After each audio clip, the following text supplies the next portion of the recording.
here's the first question, guys. What is one thing as a parent that you find very hard to do?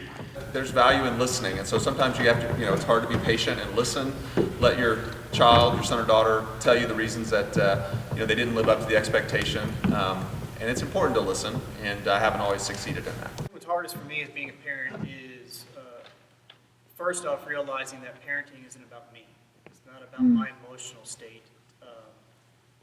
Though I act on that sometimes too much. Maybe I get frustrated or I lose my patience. But I have to realize that parenting is a gift entrusted to me by God. And I need to do better at realizing that, help my children realize that. We have 4 kids. We have Daniel, Anna, and we have Nicole and Benjamin, who are younger than Daniel and Anna. So we start at 9 years old and go to about 16. And the hard part for me is treating them appropriately for their age and gender. Because what we do with Benjamin at 9 years old is not the same thing that Daniel wants at 16. Especially something about the bedtime. It's different. The things like so being consistent though with how we discipline or consequences to action things, but realizing that the different ages they're going to be different. We can't necessarily clump them together either. They're each their own people. Were your parents strict, and does their parenting style affect how you parent now? Okay. All right, go ahead. My parents were not strict. So yes, it has a big impact on my parenting style because I was very free to do whatever. And it had an impact on my life. So I found later in life, one of the greatest longings that I had was for someone to just give me some boundaries and then walk me through those boundaries and explain to me why the boundaries were there. Yes, mine were definitely strict. And I think I'm pretty strict. I think it did affect it. I learned good lessons from it. And because it was a good lesson, I was trying to pattern, after some of the good things they did. So interesting. We have one parent who says, no, not at all, and it made me desire boundaries and desire for someone who would just kind of show me, hey, this is why we have these boundaries. And then we've got another that says, yes, my parents were very strict, and I learned some really good stuff, and I turned out pretty well, and so I've kind of taken that into my parenting.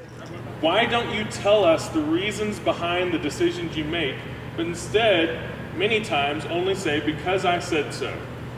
I love the reactions. They're like, yeah, good question, okay? I could say my dad had an expression, maybe some of these others may have heard of this, is if I told you once, I've told you 1,000 times. 1,000 times, right? And I'm like, Dad, you've never told me this. But I can say it from a parent's standpoint, yes, we have. We have said things many times, or we've explained or taught things many times, and it becomes where when a child starts asking, well, why and why, again and again and again, it makes me think, what's the intent of your question? Are you really trying to learn, or are you just trying to learn a way out of something? Do you ground your children? If so, why? I had to ask my children what grounding was. For us, it's a loss of privilege. If they've done something wrong, then there is a consequence to usually whatever they did. So if the offense is with TV, then yes, they're going to lose some TV privileges. If it's with their phone, they're going to lose some phone privileges. If it's with a friend, they're going to lose some social time. So it fits. It usually fits what the offense was. Losing a privilege sometimes is better to suffer a little bit now and realize that, there's good decisions and bad decisions in life. You're trying to find there's consequences to actions, good and bad. And often as parents, we don't do the good consequences to good things as much, which we probably should. There are consequences to the bad actions. And so we're trying, on the spur of the moment, trying to figure out, okay, what is it that you did that was wrong, and how do we correct it? And it seems like, even from the tone of the question, grounding is probably a good thing, because that's the one that has, you feel it right away. I was, as opposed to Georgia, I was grounded. I was actually grounded for a full school year because of my grades. And you know what? My grades went up after that year because I was actually involved in less other things and actually focused on school. So I think when we do something like grounding, it's not just, a big part of it is to correct the behavior right now, but it's also to teach a lesson about consequences later in life. All of us that are in the workforce, if we significantly mess up at work, there's a consequence to that. Or in a relationship, if we violate a trust, there's a consequence that has a real life impact. And as a child, those impacts aren't as great, and we as parents are trying to just help build that idea that your behavior has consequences, and because that's going to be a bigger issue later in life when those consequences are not recoverable as easily. I think that punishment has to fit the crime, you know, in a lot of ways. If you talk ugly to me one morning because you're having a bad morning, I'm probably not going to ground you for the whole weekend because of that one, you know, instant. If it's the 5th time you've done it this week, and I've told you every day you've got to stop that, and I've tried lesser consequences, then yeah, we'll go to grounding. But grounding is more of a, you know, it's effective because it's painful. You know, it depends on how far you've gone at that point. When I mess up over and over again, do you think of me as a failure? What are your thoughts? I'm 43 and I still mess up. This is life's journey to keep learning, and when we fall, we get back up. And I think the point is when you mess up and when you fall, it's the realization of we're not perfect, and that just points us directly to Jesus, and that's why we need a Savior. So grace for life, right? So that we can mess up and then we get up and we do this again. And Georgia laughing, well, didn't we tell them 3 weeks ago that they shouldn't do that? And then we tell them last week we should do that? Yeah, it's like we know we're going to have to keep on saying. So yeah, we get frustrated, we get tired of saying it over and over, but then when we look back on it, that's just part of learning. We have to say those things over and over. The repetition is what makes it work. I think that's one of the best ways that parents are the incarnation of God here on earth. I've seen God several times where he could have gone, I've told you over and over and over again, don't do that. And I know you hear my voice. I know you've sensed me saying that, and yet you keep doing it. But yet, for some strange reason, he still loves me. And for some strange reason, he keeps calling me his child, and he keeps stepping my game up and calling me to something more and more. And it's crazy to me. It doesn't make sense to me that someone would stay with me after messing up so many times. And yet, I've seen that in my parents. You guys have probably seen it in a lot of your parents. And you guys have probably seen it in some of your parents, hopefully. But the crazy thing is, no matter how much even our parents may have messed up, we have a Father that really shows us how it should be done. I think that parenting can kind of echo that a lot. That hopefully, in some moments, grace pushes us to do better, and in other moments, that discipline pushes us to do better, and we're trying to find that balance. Why do you expect so much out of me? You set low expectations and you hit them every time. There's not a whole lot to that. Anybody can say, well, I'm going to be able to walk across the gym today. So you walk across the gym, it's done. There's something about setting goals and setting things to shoot for, and those tend to be the harder things to work through. You're going to have to work through, because when you look back on it, you realize, man, I wasn't able to do this or this, but now I am able to do that and this because I went through that. And often it is the hard things, the things that hurt. I think we also want what's best for our kids in all areas. And we look back on our lives and we go, wow, maybe if I had just worked harder in school, I would have had some different opportunities, or it would have been helpful for me now. Or maybe if I treated my brothers and sisters nicer when I was a kid, we wouldn't have this weird conflict thing ongoing now. Or maybe, I really regret that I didn't stay with that instrument, because that'd be a really cool thing to be able to do now. Or we look back and say, man, sports were so great back then. I wish I'd really put more time, a little more effort into that. And so I think we just want the best for our kids in all areas. I think as your parents too, we are in the best position to see what's special about you and what we really want you to get good at, because we see, she's really the most caring person I've ever known, or she's so good with children. And so we're really working to try to get you to encourage you to make those things even better, just because we can see them better than anyone else. We know what you're great at. Sometimes maybe it comes across as negative that we're pushing you to do things, but it's because we know what you're great at and what you can get better at, and we're trying to help you do it. I think that you're right on. There's something about someone who spends every day in and day out, and has watched you grow and transform, that is able to go, you can, I know that you can, and see some things and push you a little bit.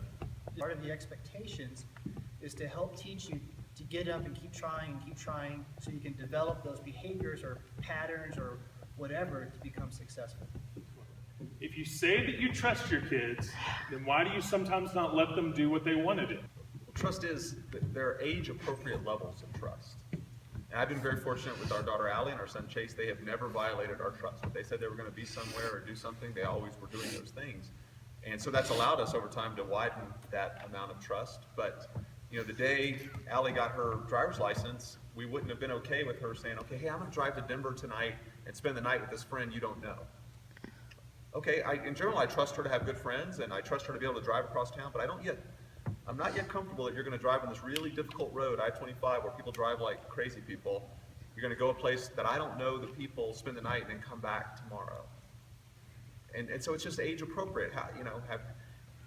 How comfortable are we? How comfortable? What have you demonstrated? Have you shown us that you are trustworthy in these things? And then over time, that widens, and over New Year's, she went to Las Vegas without us. That's crazy. We as parents sent our daughter to Las Vegas without us. Well, there's reasons for that, and she demonstrated trust that at this age we could trust her to go back and visit her high school friends. So there's an age-appropriate nature, and then also as children and as sons and daughters, you have to show that you're worthy of that trust, and that'll widen as it goes. So one, parents parent towards independence. Like we don't want to be, as parents, when you're turning 18 and moving out of the house, that we still have to be hovering over you, still have to be doing all this stuff. We want you to parent. We want you to be parented towards complete freedom, right? And then and so that kind of helps us that we're wanting that to happen. But two, you also said, as you're driving on 25, there are crazy people around you. Even though you may have trust in your son or daughter, there's a lot of other factors involved there that you don't know. And so sometimes it can be complete trust for your kid, but a lot of other factors come into play that kind of make the situation a little difficult. Part of that trust that parents have in their children is, are you following through on the things you've been given? So if I can trust you to clean your bedroom, then maybe I can trust you in something bigger, and then you keep developing that trust. How does perspective come into play here? For instance, I may want a certain type of I don't know, like whether it's an Instagram account because I'm just I'm in 6th grade. You guys have had your own lives that you've lived that kind of may say, look, I trust my kid, but I also know from my perspective now, as I've gone through my teenage years, that sometimes things are a little different, right? A lot of times we think of consequences as, oh, well, we get in a wreck, or we mess up with a boss, or we mess up a friendship or something else. What other more spiritual, internal, emotional consequences are you guys also keeping in mind whenever you're making decisions as you go? Well, the scripture talks about there's a warning to parents. And I forget the exact word that's used, but fathers, do not embitter your children. I forget exactly what that word is, but there's a line if I'm getting at your question here, that when we're dealing with our children, that if we're not careful, you can break the relationship and really alter it in a way that's going to be hard to recover from. And I think that's always in our minds. We want to parent within those boundaries of being godlike and Christ-like in our parenting. Why do you guys tell me to do things, but you don't do them yourself? Why do you say, do as I say, not as I do? We're not perfect. No, I'm not. And we have the same God that extends the same grace to us. We try to do better every day, but it's not easy. Just like it's not easy to obey everything the parents say to do. I can hear my granddad's voice in my head right now, and he used to say, you don't have to understand why I'm telling you to do something, but you need to do it out of respect, knowing that I have lived life. And there are some things that we're asking you to do, and we juggle. Let me talk about myself. I juggle caring for 6 to 8 people in our house, and I don't always get directly to the things. And when I say do something, I'm just needing some help and some extra hands because I haven't been able to get to it yet. So that's on a simple case. And then on the bigger case, like don't text and drive, and then I whip out my phone to check that little ding that comes. It's like, oh right, I'm human too. I get tempted, I get lured as well. So, I need reminders as well. We're not perfect. I think that some of this does fall into that we are parenting towards independence, and we want you to be able to have freedom to do certain things. But there are times that even Dawson and Marley, at the ages of 4 and 6, have gone, "Dad, we don't say that," and I'm in this position where I'm like, "You're right," and I have to, as a parent, say, "You're right," and I think that that's where we as parents often miss the mark, is taking away your spirituality and your ability to call us to truth. And so I think that as a parent, I need to have those moments with my kids where I go, "You're right. Thank you for calling me to something higher in myself."